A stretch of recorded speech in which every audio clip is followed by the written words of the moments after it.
सूरजपुर में दूरस्थ अंचल क्षेत्र के छात्रों को सुविधा मुहैया कराने के लिए राज्य शासन जहां एक और प्रयासरत है और कई छात्रावासों का निर्माण भी विभागीय निर्माण एजेंसियों के माध्यम से करा रही है, तो वहीं संबंधित विभागीय अधिकारी शासन के मंसूबों पर पानी फेरने में कोई कसर नहीं छोड़ रहे हैं। आपने एक कहावत तो सुनी ही होगी, जब बाढ़ ही खेत को खाने लगे तो किसान बेचारा क्या करे। ऐसा ही कुछ इन दोनों सूरजपुर के RES विभाग में देखने को मिल रहा है, जहां अधिकारियों की अनदेखी के कारण निर्माण कार्य भ्रष्टाचार की भेंट चढ़ता नजर आ रहा है। आप तस्वीरों में देख सकते हैं कि जो भवन का निर्माण कराया जा रहा है उसमें जिस गुणवत्ता की बात निर्माण कार्य से पूर्व की जाती है, उस गुणवत्ता का कितना ध्यान रखा गया है। जगह जगह से सरिया अपने आप ही बाहर झांक रही हैं और जो दीवार चुनाई के लिए मटेरियल का उपयोग किया जा रहा है वह भी मानक के अनुरूप नहीं है। देखने से ऐसा लग रहा है कि यह भवन बनने के साथ ही जर्जर स्थिति में पहुंच चुका है, परंतु लाख कमियों के बावजूद अधिकारी अपनी आंख मूंदे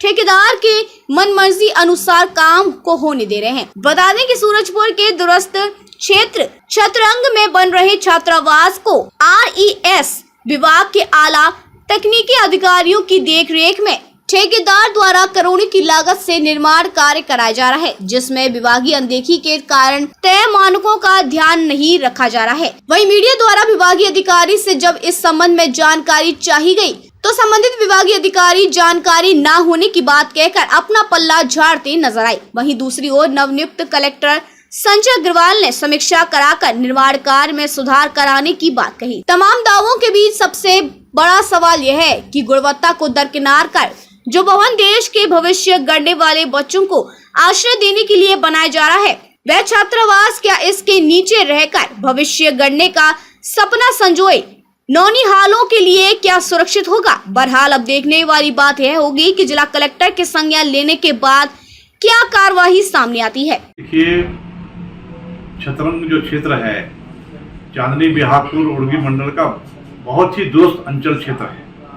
उस क्षेत्र में जल्दी से कोई अधिकारी कर्मचारी वहां जाते ही नहीं है, परंतु वो क्षेत्र एक बहुत पोटेंशियल क्षेत्र है। वहाँ बहुत बड़ी आबादी है और आज भी वो विकास के लिए तरस रहे हैं। और ऐसे जो आदिवासी बहुल क्षेत्र है वहाँ 1.5 करोड़ रुपए के लगभग बालक छात्रावास के लिए स्वीकृत हुआ है और RES विभाग के माध्यम से वहाँ निर्माण काम चल रहा है। जैसी मुझको जानकारी मिली है कि वो जो निर्माण कार्य है बहुत ही घटिया किस्म का निर्माण काम हो रहा है। ऐसा निर्माण काम हमने कभी देखा नहीं है। और जो वहाँ पूरी जो दीवार भी उठ रही है, दीवार में आर पार छेद है, जो उसमें मटेरियल का उपयोग हो रहा है वो भी बहुत घटिया क्वालिटी का उपयोग हो रहा है। और ये सारा काम खेल जो चल रहा है कांग्रेस की सरकार, कांग्रेस के लोगों के माध्यम से बाहर के ठेकेदारों को ला करके ये खेल खेला जा रहा है।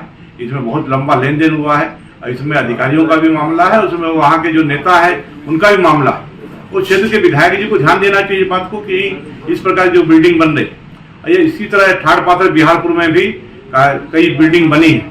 जो पुरानी बिल्डिंग थी उस पुरानी बिल्डिंग के ऊपर नया बिल्डिंग बनाने का प्रयास किया जा रहा है और आने वाले समय में मालूम चला कि स्ट्रक्चर ही ढह जाएगा। तो इस प्रकार का जो काम खेल हो रहा है पूरे चांदनी बिहारपुर क्षेत्र में, इसकी जांच की जानी चाहिए और एक उच्च स्तरीय जांच प्रदेश स्तर से मेरी मांग है, प्रदेश स्तर से जांच करें। जांच नहीं कराएंगे तो महामहिम राज्यपाल जी को हम पत्र लिखेंगे और पत्र के माध्यम से और शासन के माध्यम से महामहिम जी के माध्यम से उसकी जांच कमेटी को बना करके उसकी जांच करवाएंगे और किसी भी तरह का खिलवाड़ हम होने नहीं देंगे। संबंधित अधिकारी आज तक भवन को देखने तक नहीं गए हैं। आप लोग के द्वारा, आपकी पार्टी के द्वारा कोई पहल की जाएगी इसको लेकर? नहीं, निश्चित रूप से पहल की जाएगी। इसकी हम मांग भी करेंगे, कलेक्टर महोदय से मिलेंगे भी और संबंधित अधिकारी मैं कलेक्टर महोदय से आग्रह भी करूंगा कि अन्य विभाग के अधिकारी के माध्यम से जाकर के उसकी स्थल परीक्षण करवाएं, उसका सत्यापन करवाएं और कितना भुगतान हुआ है, कितना काम हुआ है और काम की गुणवत्ता कैसी है ये क्लियर होना चाहिए। और ये बच्चों के भविष्य का सवाल है, बच्चे के साथ में खिलवाड़ नहीं होने देंगे। आपके माध्यम से मेरी बात संज्ञान में आइएगा। मैंने अभी ये RES से भी चर्चा की है, वो एक बार इसका इंस्पेक्शन कराएंगे और अगर बनने की क्वालिटी में कुछ भी डिफरेंस होगा तो वहाँ पे वो उसमें सुधार कराएंगे। बस अंचल है और वहाँ के ग्रामीणों का ये लगातार शिकायत है कि अभी उच्च अधिकारी या अधिकारी वहाँ पे कभी नहीं जाते, ठेकेदार मर्जी तरीके से कार्य करते हैं। इसकी हम लोग समीक्षा करेंगे और जहाँ कहीं भी क्वालिटी को लेकर के इस तरह की चीज़ें आएंगी तो अधिकारी जरूर जाएंगे। रहा है, हम्म, उसमें शब्द में होल है, कॉलम टूटे हुए हैं और निर्माण कार्य का लागत का बोर्ड नहीं लगा हुआ है। मैं उसको दिखा रहा हूँ एक बार जो है, और दिखवाने के बाद जो भी इसमें हो सकता है मैं करवाऊंगा उसमें। फिर छुट्टी हुए बोल रहे हैं तो मैं विजिट करवा लेता हूँ, क्या स्थिति है उसकी जो है ना, उसके बारे में मुझे भी जानकारी है नहीं है। मैं विजिट कराने के बाद में आपको जो है बताता हूँ। जांच के बाद अगर कोई लापरवाही मिल जाती है, बिल्कुल बिल्कुल कार्रवाई की जाएगी।